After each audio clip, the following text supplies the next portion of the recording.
सियासी मैदान की हर बड़ी खबर से आगाह रहने के लिए हमारे चैनल आजाद सियासत को सब्सक्राइब करें और बेल आइकन को प्रेस करें। देखिए, चाइना जो है वो अब चाइनीज टेक्नोलॉजी और चाइनीज आप यूं कहिए कि सेंचुरी का एक बिगिनिंग है। ये बिल्कुल बिस्मिल्लाह है उनकी। और जिस तरह से अमेरिका को ट्रेड वॉर में उन्होंने हराया है, छाड़ा है, और जिस तरह टेक्नोलॉजी में वो अब रूल कर रहे हैं, ये मुमकिन नहीं था कि एक हैरत अंगेज टेक्नोलॉजी जिसने दुनिया का चेहरा बदलती दिखाई देती है, वो उसका असर जंगी हथियारों पे नहीं होगा। यानी ये तो मुमकिन ही नहीं है। जिस तरह सबसे ज्यादा जो ईवीज हैं प्रोड्यूस करने वाली कंपनी BYD है, और ईवीज में ऑटोमोबाइल इंडस्ट्री यूरोप की उन्होंने उड़ा दी हुई है। चाइनीज के सामने वो खड़े नहीं हो सकते। वॉल्क्सवैगन जैसी कंपनी अब चीनियों को वो बेच रहे हैं। मर्सिडीज और BMW का सर्वाइवल बिल्कुल मुश्किल दिखाई देता है कि ये आइंदा कैसे सर्वाइव कर पाएंगे। AI, ड्रोन्स और रोबोटिक्स, इसमें चाइना लीड कर रहा है।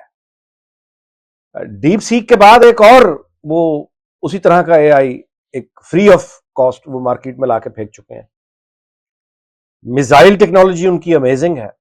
तो जाहिर है कि ये जो हमने देखा चाइनीज टेक्नोलॉजी का यूज जो पाकिस्तान ने किया और राफेल को गिरा दिया, उसके साथ जाहिर है कि अमरीकी जो तैयारा साज कंपनीज हैं, F-16 बना रही हैं या F-35 जो उनका सबसे प्राइम जिस पे वो फखर लेते हैं, वो सारी की सारी इंडस्ट्री अंडर थ्रेट आ चुकी है। उसको चैलेंज आ चुका है, क्योंकि चाइना ये क्लेम करता है कि वो 6th generation fighter jet already design कर चुका है। वो डिस्प्ले की वीडियोस उसकी सर्कुलेट हो रही हैं सोशल मीडिया पे, और अगर 6th जनरेशन वॉर की यानी उन पे वीडियोस पे और खबर पे यकीन किया जाए तो F-35 से बेहतर जहाज तो चीन ऑलरेडी बना चुका हुआ है, अगर हम चाइनीज रिपोर्ट्स पर एतमाद करें।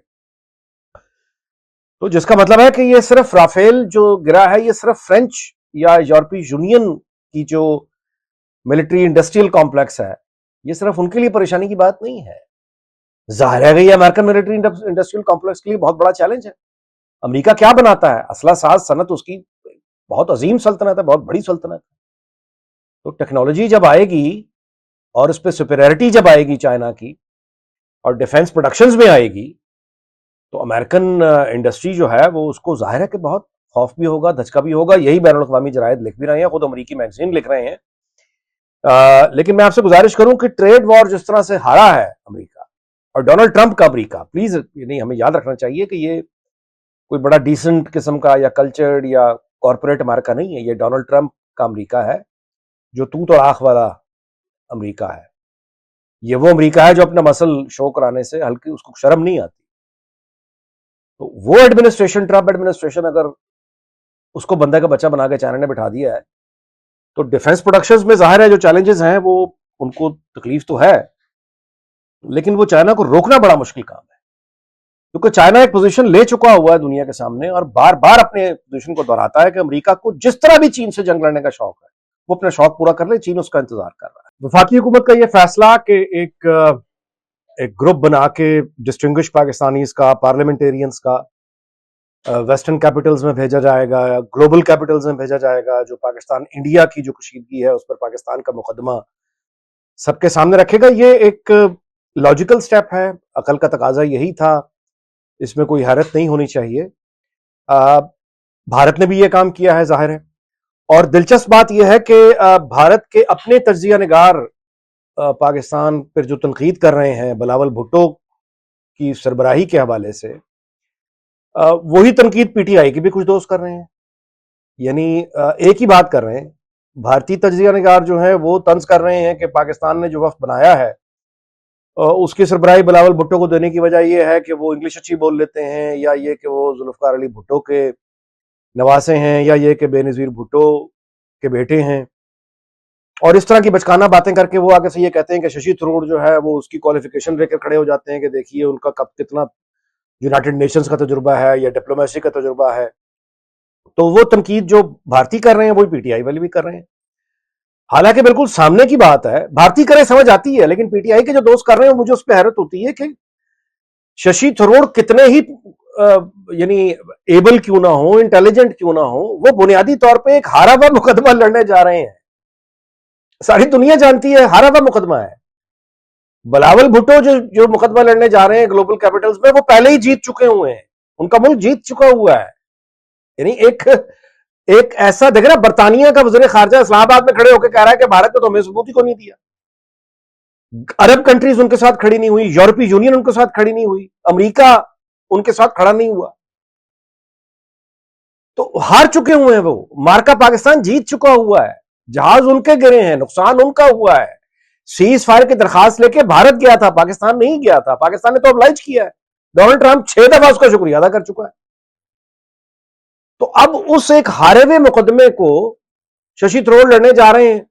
لڑنے کیا جا رہے ہیں؟ بنیادی طور پہ تو وہ اپنی ایک وضاحت پیش کریں گے، یا جو بگڑے ہوئے یا کمزور تعلقات بھارت کے جو ویسٹرن کیپٹلز یا امپورٹنٹ گلوبل کیپٹلز میں جہاں ان کے تعلقات کمزور یعنی ہیں، جس کا ثبوت آ چکا ہے، جے شنکر فلاپ ہو چکا ہے، it is as simple as that. وہ اس کمی کو پورا کرنے کے لیے بھیج رہے ہیں. یا اگر فیوچر میں کوئی ایڈونچر کرنے کا ارادہ رکھتے ہیں تو اس کی گراؤنڈ پریپئر کرنے کے لیے بھیج رہے ہیں. پاکستان تو جیتا ہوا ہے. تو البتہ یہ ہے کہ بلاول بھٹو نے پہلے بھی اپنی ایکسلنس جو ہے وہ انٹرنیشنل پلیٹ فارمز پہ ثابت کی ہے، تو دوبارہ کریں گے وہ.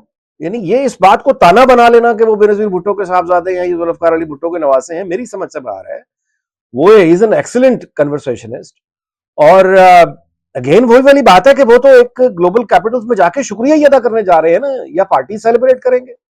ان کو کون سا کوئی وہ ہارے ہوئے ملک کے ہیں جو ان کو زیادہ پریشانی کی ضرورت ہو. پاکستان کو جو ایک عظیم فتح ملی ہے، اس کے بعد ہم نے دیکھا ہے کہ 8 فروری کے بعد قوم میں جو گہری تقسیم تھی، خاص طور پہ اوورسیز پاکستانیز جتنا دور ہو گئے تھے اس تقسیم کا شکار ہو کے، اب ہم نے وہ تقسیم کو بڑی حد تک ختم ہوتے دیکھا ہے. اور وہی لوگ جو نظام کہہ لیجئے، اسٹیبلشمنٹ کہہ لیجئے، حکومت کہہ لیجئے کے خلاف نعرے لگاتے تھے یا کمپین کرتے تھے، وہی لوگ جو ہیں وہ سیلیبریٹ کر رہے ہیں پاکستان کی فتح کو. اور اوورسیز پاکستانیز وہ بڑی مدت کے بعد اس طرح سے ایکسائٹڈ دکھائی دیے، پرجوش دکھائی دیے. اور یہ بھی ہم نے دیکھا کہ پی ٹی آئی کا جو سوشل میڈیا تھا، انہوں نے اپنی تنقید کا رخ جو ہے وہ پاکستان کے نظام سے گھما کر بھارت پہ رکھ لیا، اور وہ تنقید انہوں نے بھارت پہ کی. تو میں یہ سمجھتا ہوں کہ یہ قدرت کی طرف سے یا بھارتی حکومت کی حماقت کی وجہ سے پاکستان میں چھائی ہوئی تقسیم جو ہے، سیاسی تقسیم، سماجی تقسیم، یہ بڑی مدت کے بعد ختم ہوتی دکھائی دے رہی ہے. اور حکومت ہو یا نظام ہو، دانش مندی کا تقاضا یہی ہے کہ اس گڈ ول کو جو مل گئی ہے اس کو سنبھال کے رکھا جائے، اور دوبارہ سے اس تقسیم کی طرف لوٹنا نہیں چاہیے. جن سیاسی اسیران کی رہائی ہم دیکھ رہے ہیں یا ریلیف ملتا دیکھ رہے ہیں، یہ ایک مثبت قدم ہے، یہ ایک اچھا قدم ہے تلخیاں ختم کرنے کے لیے. اور دوسری طرف پی ٹی آئی کو بھی یہ دیکھنا ہوگا کہ وہ اس کم از کم جو اس کا پہلا ٹارگٹ ہونا چاہیے وہ ہے کہ جمہوری پارلیمانی نظام میں اپوزیشن جو ہے وہ گورنمنٹ ان ویٹنگ ہوتی ہے. اپوزیشن پہ جو کے لوگ ہوتے ہیں انہیں کہا جاتا ہے گورنمنٹ ان ویٹنگ. تو پی ٹی آئی کو یہ سمجھنا ہوگا کہ ابھی تو وہ گورنمنٹ ان ویٹنگ بھی دکھائی نہیں دے رہی.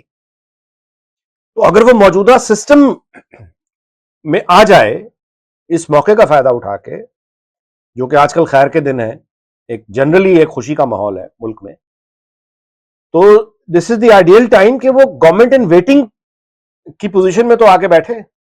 اور وہ تبھی آئے گی جب وہ موجودہ سسٹم کو ایکسپٹ کر لے گی، اس کے بعد ہی پھر آگے کو نیگوسیشنز ہو پائیں گی.